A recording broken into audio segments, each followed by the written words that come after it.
NutriCast. Welcome to Season 4 of Transforming 45.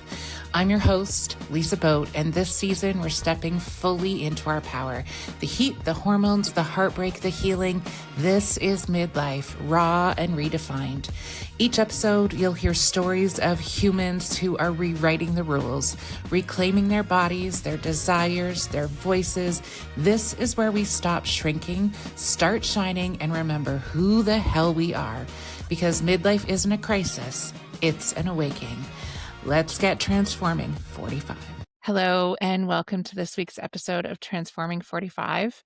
I have been looking forward to this conversation since the end of our last conversation. Eric Collett, this is a part 2. So if you haven't listened to part 1, I would recommend going and doing that first and then come back to this episode because it is really vital information that can have a significant impact on your long-term quality of health. I'm so glad to welcome Eric Collett. He is the CEO of A Mind for All Seasons, educator and passionate advocate for brain health. With a background in senior care leadership and deep understanding of how lifestyle, environment, and biology intersect, Eric helps people rethink aging and cognitive decline through a more hopeful, empowered lens. His approach blends science with compassion, making complex brain health topics accessible and actionable. Eric, welcome back to the show. I'm so glad you're here today. Oh, it's a pleasure to be with you again, Lisa. Thank you. Today, we are going to just dive right into it. So, Eric, what is the most misunderstood link between hormones and brain function as we age? I love that question. I think there's probably a lot of misunderstood links, but maybe one of the most fundamental is just understanding that hormones are very neurologically active and they're essential for brain health. If you don't have enough testosterone, your brain is not going to function as well. If you don't have enough estradiol, you're going to have symptoms. And I find that a lot of people don't even understand that there are a lot of hormones in the body. Hormones are signaling messengers. And they think it's just, when they hear hormones, they're thinking sex hormones and they're just thinking it's about reproduction. And so they assume, oh, well, my reproductive years are over. I actually don't want to have any more children. It would probably be dangerous at my age to do that. Therefore, why do I need hormones? But a significant amount of what those hormones do is brain health. So I think that's probably the most misunderstood thing, that you've got to have those hormones for your brain. Yeah. Absolutely. So let's get into some of the nitty-gritty and the specifics. Let's do the top 3. So estrogen, progesterone, and testosterone. And how specifically are they functioning and not functioning actually during perimenopause and menopause? We're losing the functionality of those hormones in our system. What specifically is happening as we lose those hormones, and how does it show up specifically in the way we operate in the world day to day? Yeah, also a good question. It's a much more complex question than I think most people would assume. I think a lot of people think this hormone does this thing, and therefore if I'm deficient in it, then I'm going to get these outward symptoms. Hormones are like a delicate symphony. Or I actually play the organ as well as the piano and the saxophone. But the thing that I love about the organ is that it's mentally challenging to go around and have to set all the stops and decide what you're doing. And more often than not, I've thought hormones are a little bit like how all of those organ stops work. No one hormone performs just one single function. They all do a lot of different functions. So I'll give you an answer that's probably a little unsatisfactory because it's not super specific, because there's still a lot that we're just trying to learn. I like how Dr. Lisa Mosconi puts it. She's one of the first researchers to really look at what happens specifically in women's brains before and after menopause. And she describes it as a complete remodeling of the brain. And what my team and I see as we work with thousands of people across the US is that as women are approaching menopause, as they're perimenopausal, they're starting to experience everything from brain fog to night sweats to other sorts of dysregulation where, think about a night sweat, for example, that manifests itself in lots of sweat soaking your sheets and waking you up. And it's super uncomfortable for anyone that's experienced that. But that actually starts in your brain.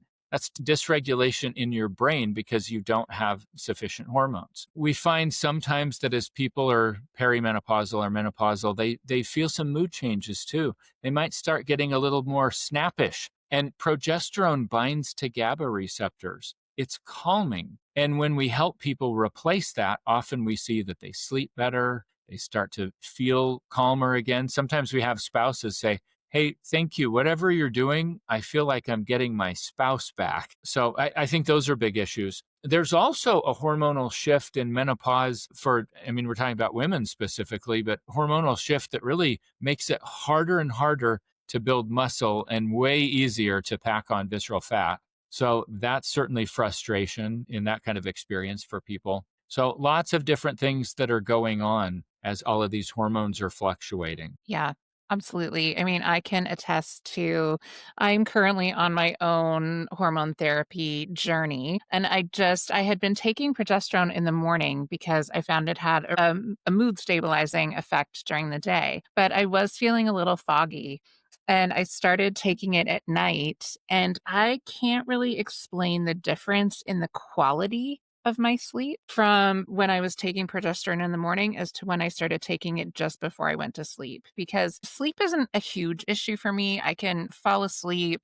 I mostly stay asleep except when my dogs wake me up in the night. However, I now realize that there was a significant difference in the quality because I am now waking up at a regular time where I had been wanting to really sleep in, and I feel actually rested.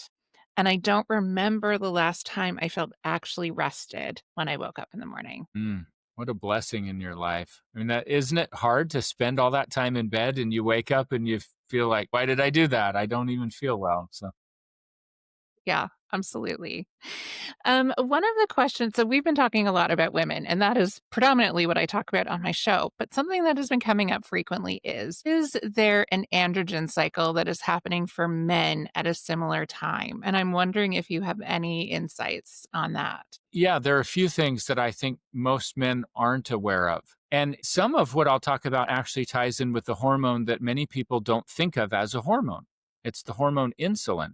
Well, insulin is one of the most important hormones in the body. There's literally no tissue in the body that doesn't have an insulin receptor and isn't responsive in one way or another to insulin. So you can think of insulin as like the hormone of growth and storage because that's one of its major functions. And a lot of men, and this affects women too, but a lot of men as they age just keep eating what they ate when they were younger and they think that they can get away with it. And what they don't realize is that their pancreas is having to crank out more and more and more insulin just to reduce their sugars down so that they don't have high blood sugar. Because high blood sugar will damage every tissue in the body. Diabetics go blind and lose limbs for a reason. So this is a big deal. But as your insulin goes up, you're in storage mode. And men especially start to get these bellies and start packing on fat around the midsection. And fat is one of those places where another hormone called aromatase is stored. Now, in a woman, aromatase is what converts testosterone into estrogen. So I'm sure you've talked about before plenty of times on your show that women actually, they not only need testosterone, but they have more testosterone than they have estrogen because that's what estrogen is made out of. And it's aromatase that makes that conversion happen. So if they're not responding to aromatase very well, and if they've got issues with insulin, then they're going to end up with things like polycystic ovarian syndrome. But for men, if they're getting a lot of fat stores around the midsection, then oftentimes the aromatase that's stored in their fat is converting a lot of their testosterone into estrogen. And I think, and this is somewhat personal opinion, but I observe it over and over and over. I really think that that is one of the biggest reasons why I see more middle-aged men that start crying at Kleenex commercials. I think they have a hormonal imbalance driven by too much fat around the midsection because they have too much insulin and therefore too much aromatase.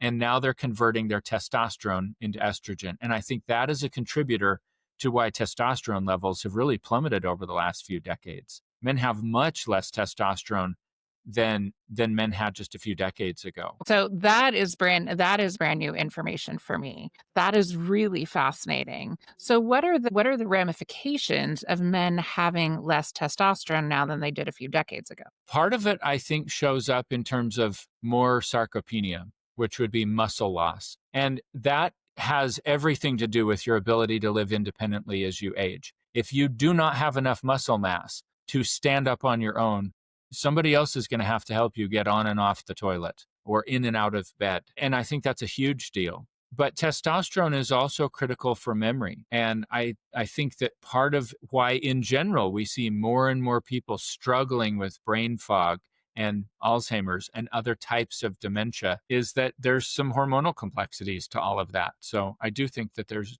a real consequence in that regard. I also think that there are so many endocrine disrupting chemicals out there that we don't want to overlook the role that all of those chemicals are playing in the body. Yeah. So can we maybe trace a thread of that through this conversation? So just to give people some specific examples. So what is an endocrine disruptor? Where would we see those coming through are either water, food, air source, and is there anything we can do to help lower our consumption? Yeah, great question. And you touched on a lot of different things there. So the endocrine system is basically our ability to produce hormones in the body. So when we're talking about an endocrine disrupting chemical, we're talking about a chemical that is hormone like. So let me talk about a common one. Most people have heard of BPA, bisphenol A, but most people that I talk to do not realize that BPA actually is synthetic estrogen. It was invented to be synthetic estrogen. It was created to try to help women that were having really painful periods or that were going through perimenopause. And we're talking a long time ago. I don't remember the exact year, but BPA didn't really make it to the market. There was another drug that beat it out of the gate and got there. But chemists realized that bisphenol A is also a good plasticizer. And so they started putting it in plastics. And that was before there was really an understanding that microplastic particles can break off and they can affect you. And there is so much research coming out now about what these chemicals are doing. And when you're flooding the world with synthetic estrogen because it's in the lining of a can that you get at a grocery store, or it's in a water bottle, or it's in who knows, whatever other plastic product is out there. When you're exposed to those things, even in microdoses, and actually maybe especially in microdoses, then you're going to get into trouble. So a lot of people think, well, I have very little exposure to stuff like that, so I'm not going to worry about it. I saw some research recently that was really interesting that showed that if you have a massive exposure, it might actually be less detrimental than micro exposures. Because in the body, the little tiny fluctuations in chemicals, or in hormones, I should say, make a lot of things happen. So when you're flooded with a hormone or a hormone-like substance, perhaps the body looks at it and says, whoa, that's unusual. I don't know what to do with that. Versus a little microdose that much more closely mimics actual physiological responses, that may actually be more disruptive. So even though it's logical and intuitive that, whoa, massive exposure equals massive problem, we're finding out that might not be true when it comes to all of these little chemicals, which probably has people freaking out going, oh my gosh, am I doomed? What do I do? So let me just pause there. Thank you. I'll pause and see if you have any follow-up questions before I go there and try to shed some further light. But Yeah. So this is all very new information for me, and I would imagine for most of my listeners. I mean, I know about endocrine disruptors, BPA in particular, because that news came out in between my first child and second.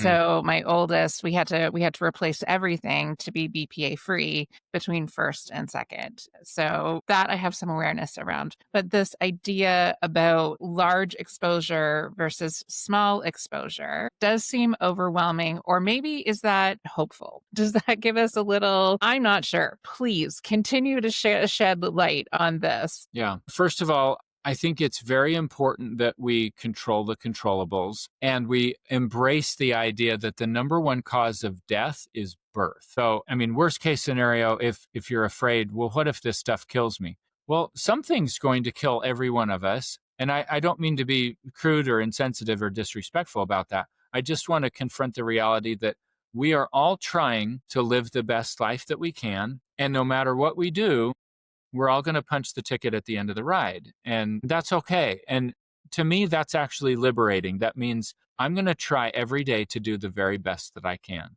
and to make differences where I can. So I think all that we have to do to make a pretty significant difference is to cut our exposure as dramatically as we can. And there's some low hanging fruit for things like that. So, for example, don't ever reheat something in plastic because you're just getting your food bathed in chemicals and then you're going to directly ingest it. And that's going to stay in your system. And that's an easy thing to avoid. Just use glass. I would avoid cookware that is non-stick. I mean, use a stainless steel pan. That's a really safe way to go. And I have learned that if you're cooking eggs in a stainless steel pan and you've got butter in the pan and you heat it up and you get it pretty hot and you put the eggs in, it doesn't stick very bad at all. It's not that hard to clean up the pan. And to me, it's worth it to do that. That's an easy thing to do. So maybe swap out storage containers, swapping out some cookware.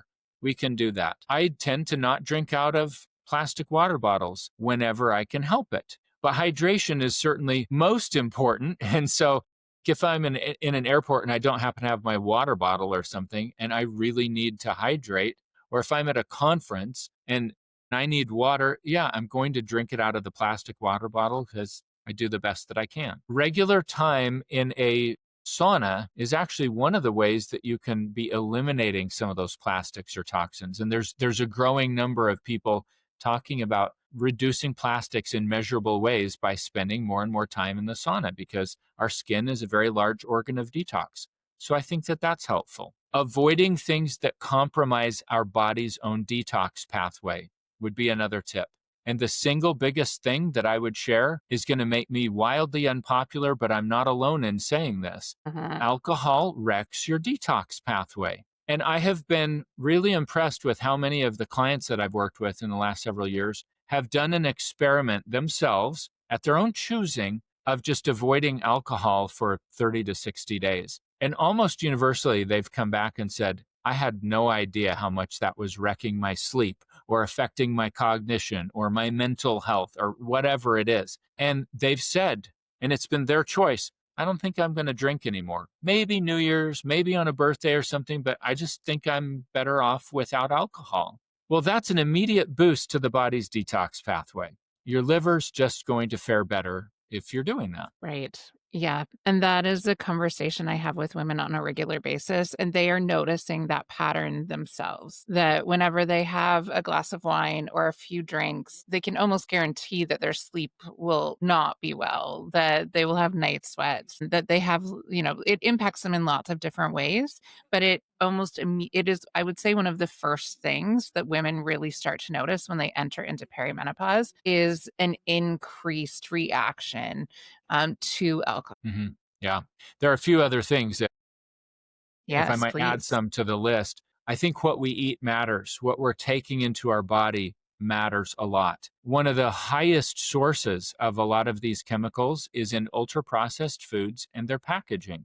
So if you think about it, if you put a slice of bread on the counter and nothing happens for the next month, so you can look at that bread and there's no mold on it. There's something wrong with that bread because anyone Deeply who's ever wrong. made Yes. homemade bread knows Yeah. that is not normal bread. Real food spoils. And I think if people would just eat real food, that would be an improvement. Now, preferably, especially with fruit and vegetables, we need to eat organic when it matters. And some cases, it matters a lot. Like berries, I almost never eat non-organic berries. If I do, I try to use a fruit wash and I try to clean them up as much as I can.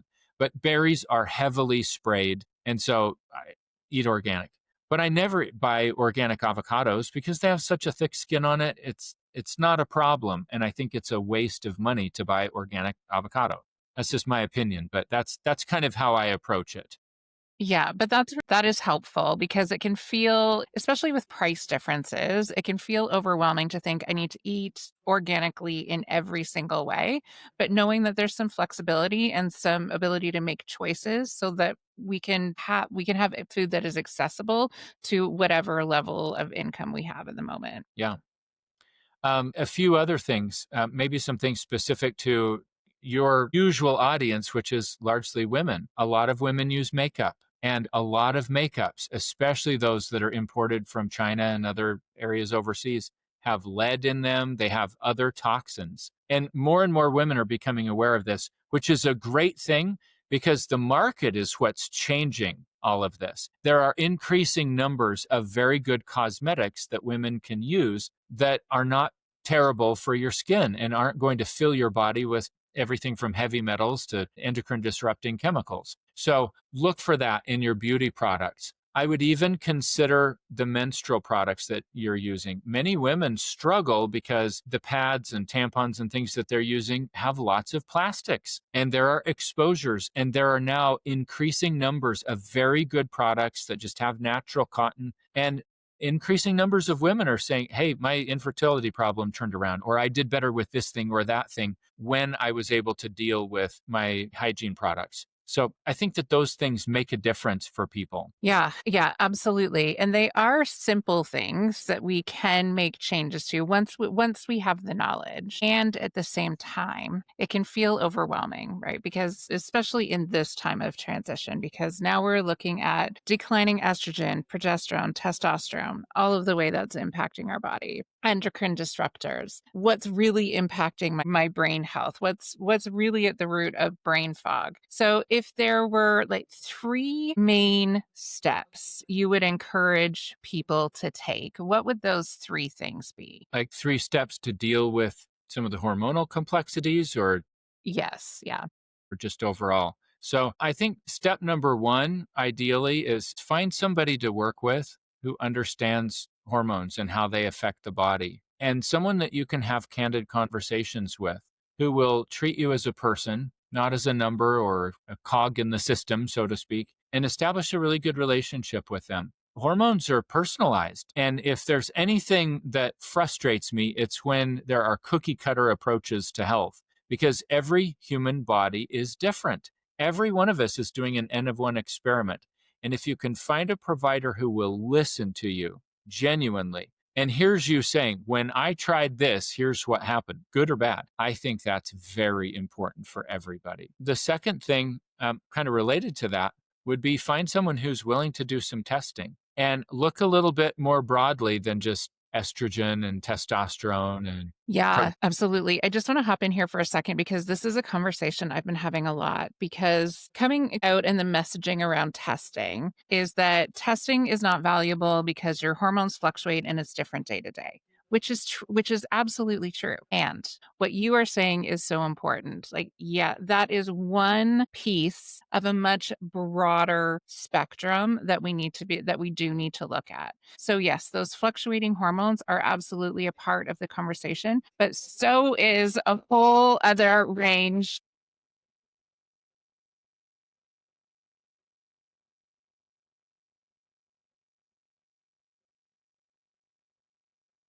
But there are so many other factors that weave their way into our overall health that are outside of those. So I know personally women who have had the message, we're not doing any testing for you because your hormones will be fluctuating. So, can you speak to that a little bit more? And then also maybe give people some language they can use to advocate for why that testing is still important. yeah. Um, our approach, and I say our approach, it's my business partner is our chief medical officer. He's really the provider in the group, and he's an expert in hormone replacement. So we should probably get him on here at one of these times at Yes. an even deeper level than I can. But um, I have watched Randy for years work with some of the younger women who are still cycling. And of course, a lot of your hormones are going to fluctuate when you're cycling. But his approach has been, well, let's just check you on day 1 of your cycle. Let's just be consistent in when we check you, and we can make some inferences. Um, and often that's helpful. Now, there's a lot that can be done when it comes to the hormones involved in the cycle that you can make decisions about based on symptoms if you're really listening and paying attention and trying some things. So sometimes there is a place for not necessarily testing all the time. And there are limitations to testing. So I want to be thoughtful in how I approach that, because some providers are not being rude or disrespectful and saying, no, I don't think we're going to test this right now. Sometimes that's really okay. Um, but it is helpful to get a sense of, hey, if you're on day one of your cycle, what are you seeing? And where is that compared to what we would typically expect to see? But part of why I say testing is that there are also other hormones that are very neurologically active that can have a big effect on our cognitive health and our sleep and other factors that are wrapped up in the mix. And I think my perspective is affected by helping so many people that have dealt with brain injuries. So, for example, um, female client a few years ago came in the office and sat down and said, I just feel like my life is falling apart. I can't sleep very well. I can't focus. I feel brain foggy all the time. And when I was asking her about her menstrual cycle, she said, yeah, I actually have a really normal cycle. It's very predictable. It's on the dot. I don't have heavy periods or anything. Um, Not too bad with PMS symptoms, but oh, the brain fog and all this and that. And in her case, when we tested a lot of the things that we look at baseline, we looked at a hormone called pregnenolone, which is considered the mother of all hormones. That's actually at the very top of the hormone cascade. And if you haven't had discussion about how hormones are built, we could spend a few minutes on that. But Yes, please. that hormone is so important to how the brain functions. It's really the most neurologically active hormone.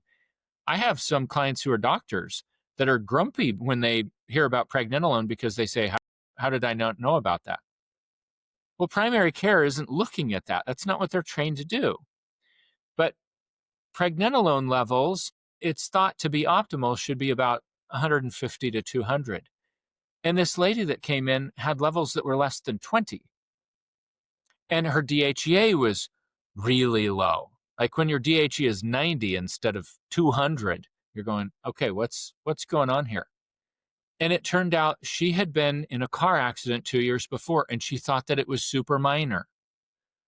Well, the degree that an accident or an injury to your brain affects your brain depends on your health, the health of your brain at the time of the injury. So there's a lot of factors involved.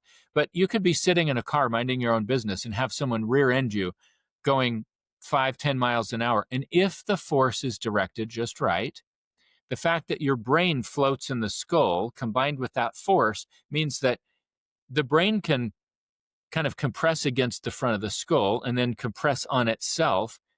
And you could do things like potentially damage the delicate stalk of the pituitary gland. Sometimes in concussive injuries, we see a real drop in pregnenolone and DHEA and drop in testosterone or other types of hormones. And that's kind of what we were seeing with this lady. But she had never connected the dots because it was a minor fender bender 2 years earlier. But when she went back and she put the pieces together, she said, wow, actually, it was within a couple of months of that I started struggling with my sleep and that I felt like I was developing ADHD. And previously, she had done high level work. So her issue, she was mistaking it for something related to perimenopause. And it wasn't. It was actually brain injury, but it still involved some hormonal wonkiness. And when she was treated for those things and we got those hormone levels backed up, she slept through the night and her brain functioning was much better. Her cognitive scores went up measurably. And from a mental health standpoint, she felt a lot crisper and a lot more confident and not so trending toward depressive symptoms. So it starts to get complex and you need to sort through those pieces. Yeah, and it goes back to what you were saying about finding a practitioner who really listens and looks at your body as a full system, right? And how each piece is interacting with each other. When you mentioned ADHD, it made me think about the trends that we are seeing in midlife women and being diagnosed with ADHD. And so one of the questions that people ask me a lot now is, how do I know if it's perimenopause or ADHD? What's the interaction? And is there a difference in how we treat them? Yeah. Well, first of all, I'd invite people to consider, where's all this ADHD coming from? Why do you feel like you can't focus? Why do you feel like you can't concentrate? Why did earlier generations not complain so much about that? It's not just that we're better at diagnosing things, something has changed. And at A Mind for All Seasons, when we're working with members and they're logging into online office hours and asking questions like this, one of the most helpful things that I've ever heard Randy, our medical director, say is, let's think about it less in terms of what label we put on it, but what the physiology is. If you're having an attention problem, that's basically frontal lobe hypometabolism, which is just a really fancy way of saying the front part of your brain is not producing good energy. Those cells don't have the energy output that are required for them to fully do their job, because that's the part of the brain that allows us to focus and concentrate and to recognize, hey, there are 50 things that I could be thinking about right now, but that's the one thing right there that I'm going to choose to focus on. So then the question becomes, why do I have a drop in energy production in the frontal lobe? Well, there are a lot of things that could cause that. It's never about just one thing. But we can start sorting through those kinds of issues. Was it that I had a brain injury? Did I have a mild traumatic brain injury, aka a concussion? Well, maybe that's a possibility. Could there be some nutrient deficiencies? It's amazing how much people struggle when they don't have enough thiamine. And a lot of the public is thiamine deficient because there's a general lack of understanding that that is the rate limiting factor in energy production. And so you can do something about that and you can see if you get better results. So we could go on. There's lots of things that you could potentially sort through. But instead of worrying about what you call it, let's focus on the root cause of the issue. Yeah, and that root cause is so important. So, what are some of the sources of thiamine, and why is it missing from our diet? Yeah, there's thiamine in lots of different foods, and I don't think I could even rattle off the short list. But um, I think part of why we have a problem is that the recommended daily allowance for things like thiamine and other B vitamins is 75 years old.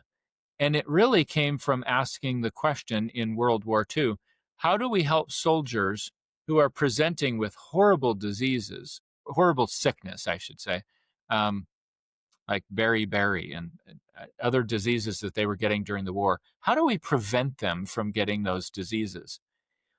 If you can raise your vitamin and nutrient levels over a certain threshold, then you're not going to get scurvy, for example, because you're deficient in vitamin C. Well, that's a different question than what are the levels necessary for really optimal health. If we're just trying to prevent the worst of the worst, that's a different mindset. And when we're dealing with research that's actually, it wasn't really very robust research in the first place. It was a rapid best attempt to figure out what do our soldiers need from a vitamin and nutrient standpoint, and it's never fully been revised. Partly because there's not a lot of money in doing that.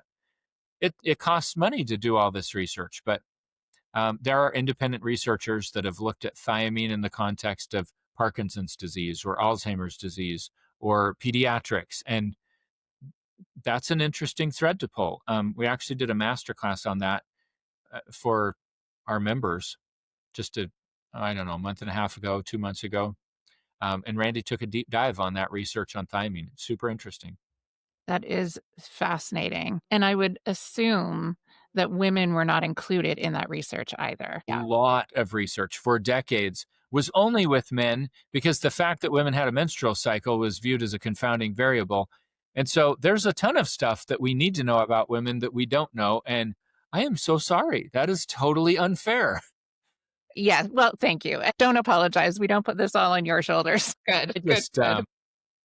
I mean, as a father of two daughters and a husband who loves his wife of 26 years, I wish that there were more answers for the women in my life, and they're coming.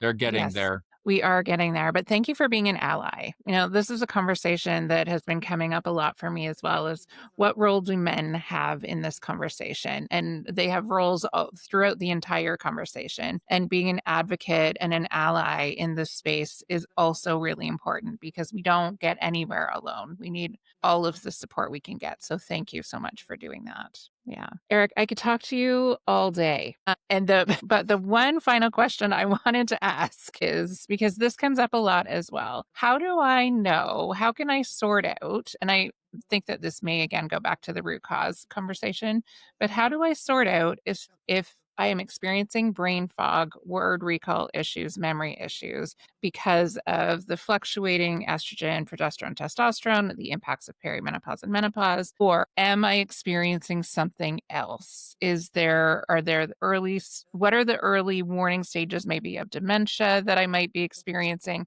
Can I tell the difference between those two things? Yeah, it's a great question. And I would invite listeners to not think about all these things as mutually exclusive. I think there's a continuum. My opinion is that the reason that 2 out of 3 Alzheimer's patients are women, at least one big reason, is that the longer you live without the nourishing supportive hormones, the more your brain has a difficult time functioning. So as far as how do you sort through it, I think the short answer is precision personalized medicine. And what that looks like is doing blood work, looking at nutrients and hormones and genetics and inflammatory markers and metabolic factors, because they all play a role. And yes, menopause and perimenopause are part of the picture that always needs to be taken into account. It's just not ever the only parts of the picture that we should focus on. So think about your brain health as like a boat. And when things are good, you're riding high in the water and you're moving at top speed. But if things aren't good, you're starting to take on water. Keep in mind, there's not just one hole in the boat. There are lifestyle factors and there are biomarkers, things that you can check in a blood test. And there's roughly 100 or so different things to consider. And if there are 20 things on your list and 3 of them are related to menopause, then just staying hyper-focused on those 3 and saying, well, is this menopause or is it not, is going to lead to situations where you treat those 3 and you still have 17 holes in the boat sinking your ship. And you're going to be left saying, well, clearly it wasn't menopause. It's got to be something different. And then what do? Rip out the patches for those holes and go look at something else and be less attentive to hormone replacement? I don't think that works. I think if you want good outcomes, you got to measure all those factors in a very personalized way and get help dealing with them.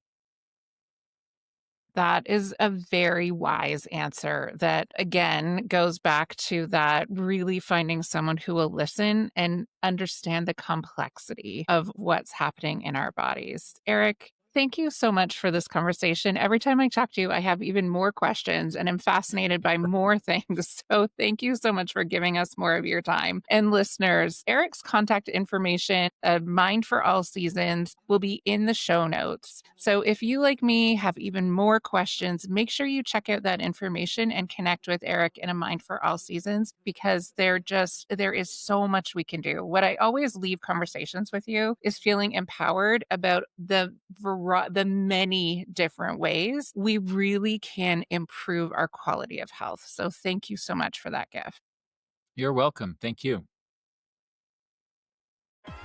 Thank you for hanging out with me on Transforming 45. If you laughed, nodded, or had an oh wow moment, hit follow and share it with your favorite midlife human.